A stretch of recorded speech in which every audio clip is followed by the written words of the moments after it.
selamat pagi teman-teman kelas 5 di seluruh Nusantara. Gimana kabar kalian?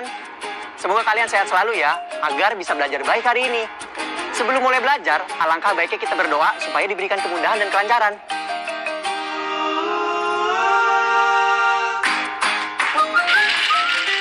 Teman-teman, kalian sadar nggak?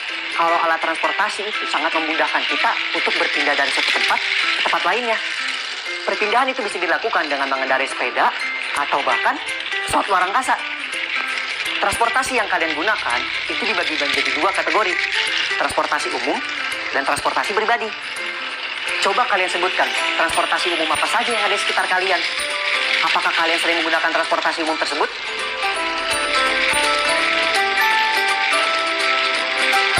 Coba kalian tulis jawabannya di buku kerja kalian masing-masing ya.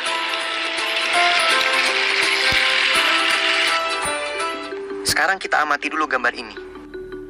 Menurut kalian, apa yang sedang dia lakukan? Kira-kira di mana dia melakukan aktivitas tersebut? Dan apa pekerjaannya? Tulis jawaban kalian di buku masing-masing ya.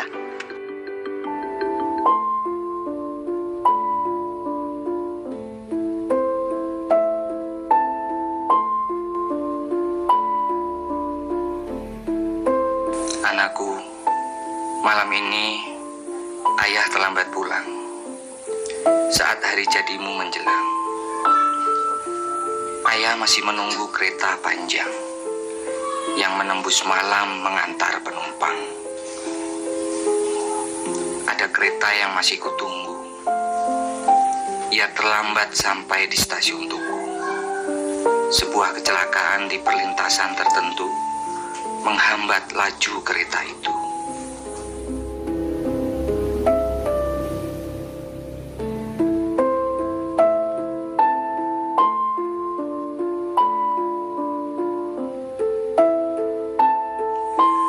Petugas perlintasan mengabarkan palang pintu perlintasan ditabrak oleh bis yang oleng ke depan.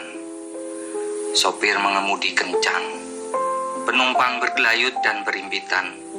Penumpang melompat sebelum sampai ke tujuan.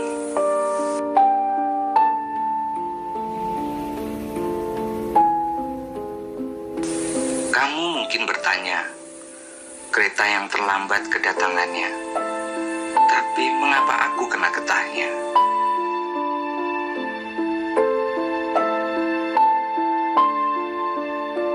Anakku, tugasku memastikan kereta tak melenceng ke kiri atau ke kanan sebelum berangkat atau sampai tujuan.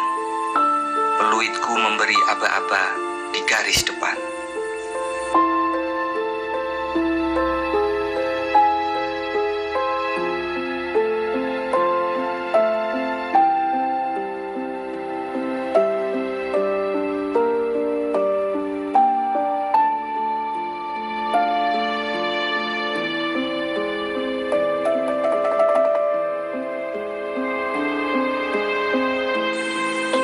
Baiklah, kukisahkan padamu.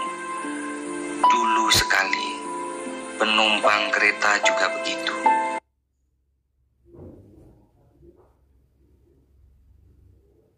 Mereka, tapi kini penumpang mulai tertib. Karena itu, ingat-ingatlah pesanku. Naik bis atau kereta laju, duduk yang tenang di kursimu. Pantang berebut untuk turun lebih dahulu. Keselamatan tetap nomor 1 hingga sampai ke tujuanmu.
Setelah mendengar puisi kisah petugas pengatur garis keberangkatan kereta tadi, sekarang saatnya kalian menjawab soal-soal berikut. 1. Siapakah aku dalam puisi tersebut? Kedua, untuk siapa puisi itu ditunjukkan? Ketiga, mengapa penulis puisi terlambat pulang? Keempat, apa yang terjadi di perlintasan kereta itu? Kelima, apa tugas penulis puisi? Dan yang keenam, bagaimana pesan berkendara yang disampaikan oleh penulis puisi? Stasiun, tempat menunggu bagi perlintasan. Persilangan antara jalur kereta api dan jalan, baik jalan raya ataupun jalan kecil lainnya. Palang, batang kayu atau bambu atau besi yang dipasang melintang pada jalan atau pintu untuk mencegah orang menyeberang sebelum waktunya. Lorong, jalan kecil antara kursi kanan dan kiri atau gerbong yang satu dengan lainnya. Teman-teman, tentu kalian pernah bermain teka-teki silang kan? Hari ini aku akan mengajak kalian untuk mengisi teka-teki silang yang berada di sampingku ini. Aku bacakan pertanyaan pertama ya. Pengatur perjalanan kereta meniup ... untuk memberi aba-aba kepada kereta api yang akan berangkat. Kira-kira kalau kita punya 6 kotak yang harus diisi satu kata berisi 6 huruf, apa ya jawabannya? Benar, jawabannya adalah peluit. Sekarang kita lanjut ke soal nomor 2. Kita punya 6 kotak menurun. Dahulu, penumpang berdesak-desakan di titik hingga pintu kereta tanpa memperhatikan keselamatannya. Kira-kira apa ya jawabannya? Kita sudah punya huruf L nih di depan katanya.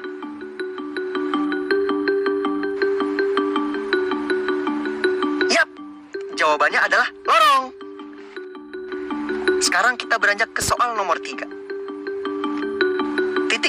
Titik itu sesak muatan. Penumpang bergelayut dan berimpitan. Apa ya teman-teman? Kita punya 3 kotak nih.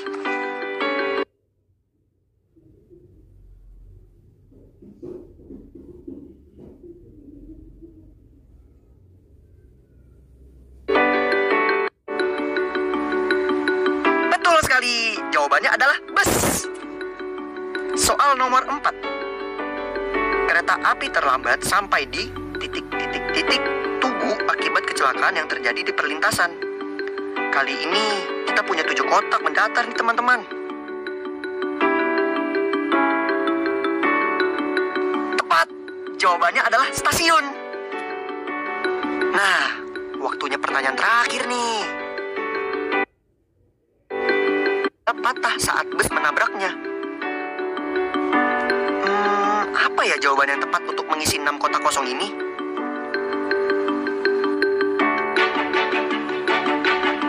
Benar, jawabannya adalah palang ini. Kalian pintar.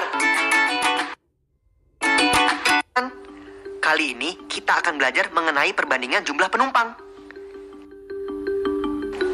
Coba kalian pilih, tanda manakah yang paling tepat untuk menggambarkan banyaknya penumpang yang dapat diangkut oleh 2 alat transportasi berikut? Jawaban yang benar adalah tanda lebih besar, karena sebuah mobil bisa memuat lebih banyak penumpang daripada sepeda motor. Lalu, bagaimana dengan sepeda dan sepeda motor ini?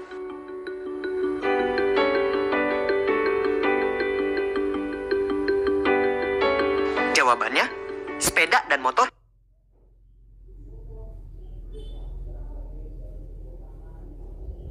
sama-sama hanya bisa diisi paling banyak 2 orang saja. Ingat, tidak boleh lebih dari 2 orang ya. Karena akan bahaya sekali apabila diisi lebih dari 2 orang. Sekarang, bagaimana dengan becak dan mobil di layar? Yang benar adalah tanda lebih kecil. Karena becak hanya bisa diisi paling banyak oleh 3 orang. Sedangkan mobil bisa diisi lebih dari 3 orang.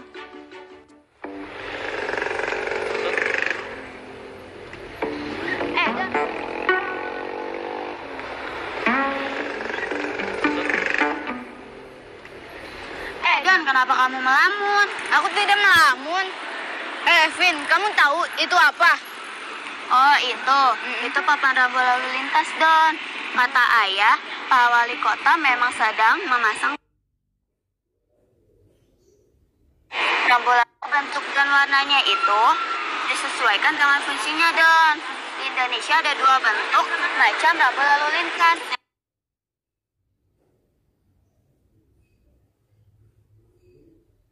Yang satu ada lingkaran dan yang kedua ada segi 4. Papan rambu lalu lintas berbentuk segi 4 digunakan untuk membuat rambu peringatan dan rambu petunjuk.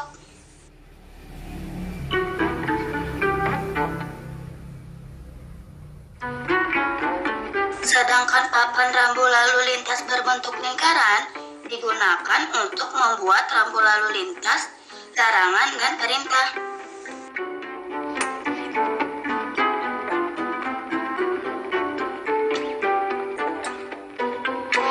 Berarti pelajaran geometri yang ada di matematika itu berguna di bidang transportasi ya, Vin? Tentu saja, Don. Matematika itu sangat dekat dengan kita, ini, Vin. Aduh, gimana sih, Don? Ketinggalan kamu. Setelah mendengarkan cerita Vina dan Doni, sekarang ayo kita coba menjawab soal-soal berikut. Ini adalah bus. Bagaimana dengan ini? Apa nama transportasi ini? Benar, ini adalah angkot. Kalau di Jakarta namanya angkot. Apakah berbeda di tempat kalian? Kalau transportasi ini, apa namanya? Benar, ini adalah kereta api. Nah, setelah berhasil menebak nama-nama transportasi umum yang ada di layar tersebut, apakah ada yang bisa menebak menyerupai bentuk bangun ruang apakah bentuk ketiga transportasi tersebut? Ya, kalian hebat. Kendaraan-kendaraan ini menyerupai bangun ruang balok. Masih ingat dengan pelajaran kemarin kan? Sekarang, coba kalian tulis di buku kalian tentang bangun ruang balok dan tambahkan sedikit cerita tentang kalian menggunakan kendaraan yang menyerupai balok tersebut. Ayo berlatih. Sekarang saatnya kita berlatih. Coba kalian perhatikan gambar terowongan beserta rambu lalu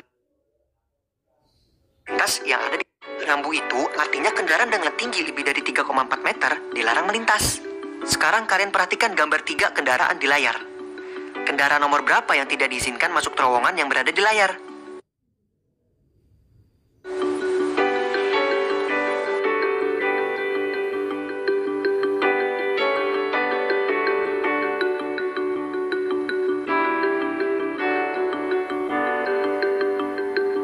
Sekali.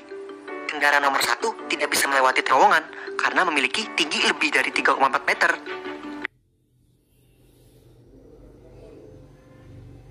Apabila dipaksakan masuk, terowongan bisa tertabrak dan hancur.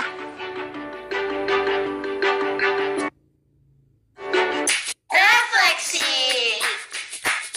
Tidak terasa ya, Kak Agung sudah menemani teman-teman pada kegiatan belajar hari ini. Karena sekarang kita sudah ada di penghujung waktu. Tapi sebelum itu, yuk kita refleksi pelajaran hari ini. Setelah tadi di awal pelajaran kalian sudah mendengar puisi dari Bapak petugas, kalian isi tabel yang kosong di layar sesuai dengan apa yang sudah tertulis di kolom sampingnya.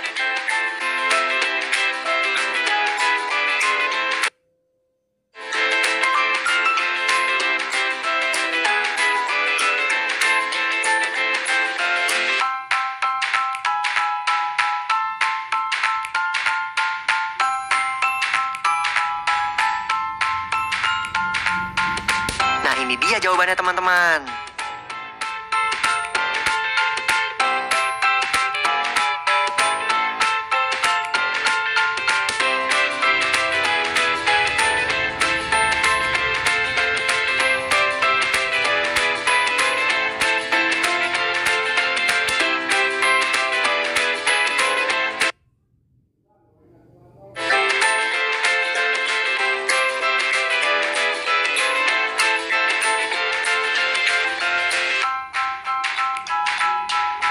Pertanyaan selanjutnya.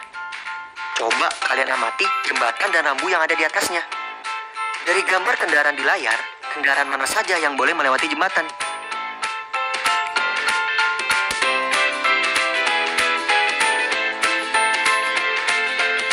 Jawabannya adalah kendaraan C boleh melewati jembatan, sedangkan kendaraan A dan B tingginya melebihi 2 meter, sehingga tidak diperbolehkan melintas jembatan.